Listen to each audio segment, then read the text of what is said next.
Now, unemployment continues to soar after COVID-19 basically froze the economy. And so, look, you've got 10 million people who have just filed for unemployment benefits in the month of March. So that's disastrous. You have millions more people who are going to lose their jobs, losing their health insurance, etc. And in Florida specifically, I mean, lots of people, hundreds of thousands of people have lost their jobs. And so the lawmakers in Florida, people like Ron DeSantis and former Governor and now Senator Rick Scott, are now getting some buyer's remorse on what they did to the unemployment system. So let me go to Politico here, who wrote about this. Republicans are now dealing with the thousands of unemployed workers unable to navigate the Florida system to apply for help. The blowback is directed straight at Trump's top allies in the state, Governor Ron DeSantis and Senator Rick Scott. Privately, the Republicans admit that the $77.9 million unemployment system that is now failing Florida workers is doing exactly what Scott designed it to do: fail. Or, as Politico notes, lower the state's reported number of jobless claims after the Great Recession. One Ron DeSantis advisor said this about it, quote, "It's a shit sandwich. And it was designed that way by Scott." So understand. They're like, yeah, we knew it was garbage. It was designed to be garbage. And now that we need it, oops. Now we knew it was garbage before, but we might want to fix the garbage. Oh, great. Oh, now you want to fix it. Sure. Now that people need it. Great. Now, that advisor says, quote, "It wasn't about saving money," and this is the admission here. "It was about making it harder for people to get benefits or keep benefits so that the unemployment numbers were low to give the governor something to brag about." Evil. Effing evil. I mean, really? Yeah, we're going to make it so hard for people to sign up and to keep it. Also, we can lower those unemployment numbers. I mean, can't cite the unemployment rate if people can't sign up for unemployment. Republicans, man. Jesus. I mean, hey, look, who knew that destroying government agencies would lead to big problems down the road, especially if you have a crisis. No one could have seen that one coming. Except that everybody would have seen that coming. In fact, we probably talked about that before. But I mean, just the fact that these Republicans are coming out and saying, "Yeah, this is wow, we really messed up on this one. We're having a little bit of buyer's remorse on this." I mean, that's amazing. In fact, the Republican Party of Florida Chairman Joe Gruters said this, quote, $77 million? Someone should go to jail over that. Look, that's how serious this is, right? So now the reason, of course, they're freaking out is because nobody can access the system.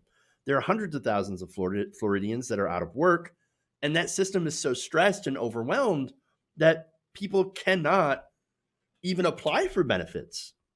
Now, the problem with that, of course, is that, well, at a time like this, you need those unemployment benefits in order to stabilize the economy, right? The local economy. I mean, if you don't have money, you can't pay your bills, you can't pay your mortgage or your rent, you can't buy food, you can't buy essential supplies. That's the kind of stuff that keeps the economy in a crisis situation going, as much as it is, right? As much as it is going right now. They need that money now. And so now, of course, you can go and mention, well, unemployed people have always needed that money. Yes, it's a crisis now, but if you're an unemployed person that had dealt with the system beforehand, well, then it was still a crisis then to you. And so, I have to point that out too. But the point is, the Republicans designed a system that made it pretty damn near impossible to get the benefits. And they did so, unsurprisingly, in order to help their donors.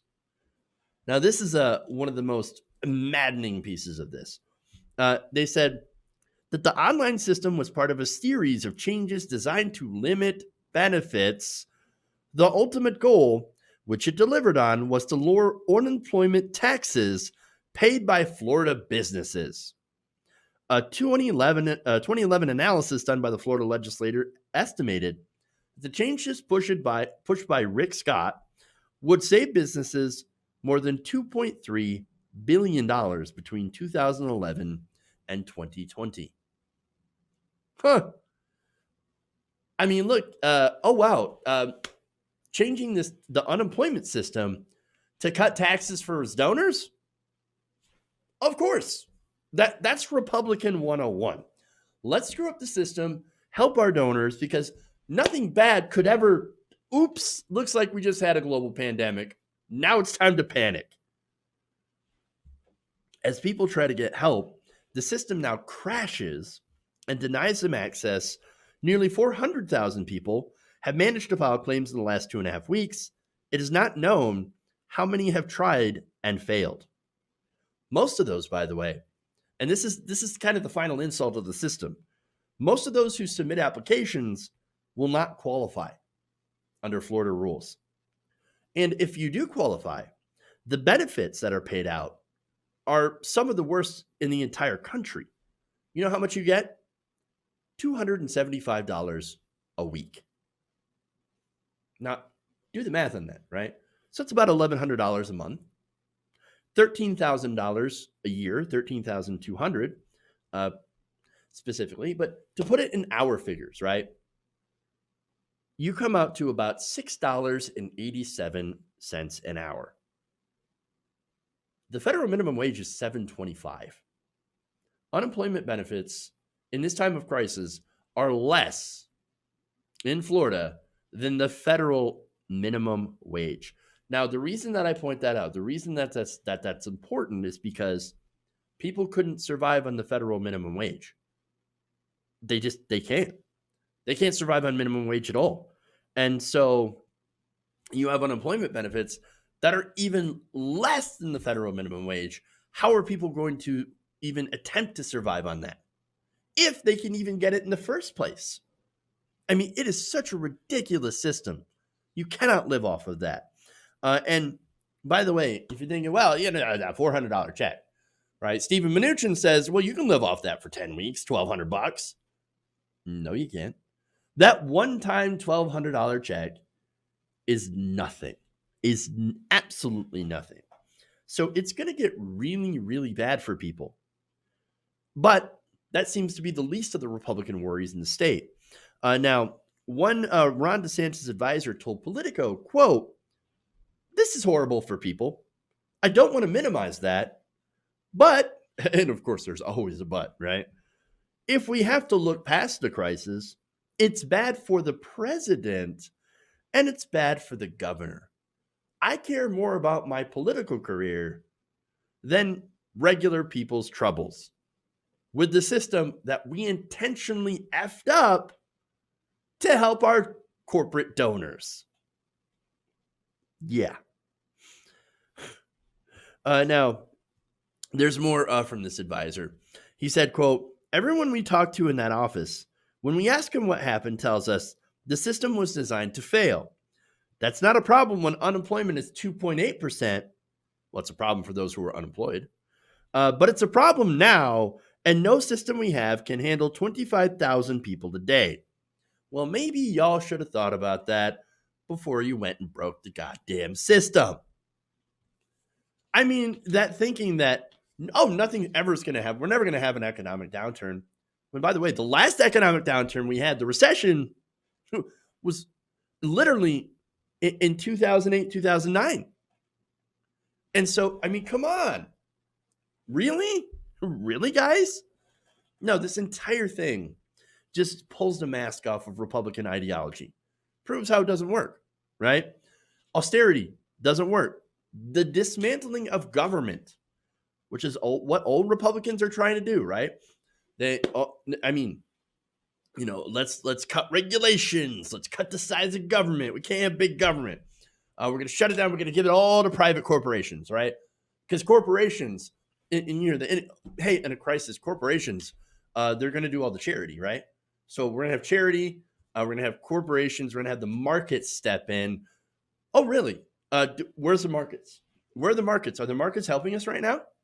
No, the markets are literally getting corporate welfare in the tune of trillions of dollars. Markets aren't helping us. The only one that's actually there is government.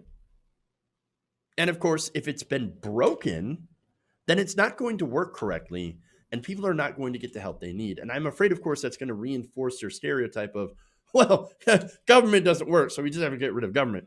No, government does work when you properly fund it, when you properly set it up not to fail. But this has been set up to fail. And now, shockingly, it has failed. I know.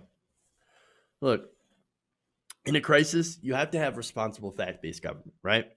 It's literally your best tool for mitigation, whether it be from economic harm or physical harm from health, right? From health hazards like I don't know, a virus, perhaps.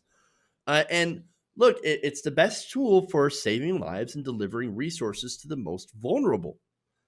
You do not see the free market stepping in because the free market, again, is one of the ones who are also getting bailed out. And so you can see that their entire ideology, their faulty ideology of, you know, so-called modern conservatism, which is basically corporatism at this point, is exposed for all to see. Hey guys, hopefully you enjoyed that free video. Now I'm going to have to ask you a favor. Between the demonetization and the YouTube algorithm messing around with view counts, etc., we're having a hard time adjusting to the new YouTube reality, which is where you guys come in. See, we have a patreon.com/TYTNation set up to help us rely on you guys, the viewers, instead of big corporate ads. Look, you know the show. You know I'm not in favor of big corporations anyway.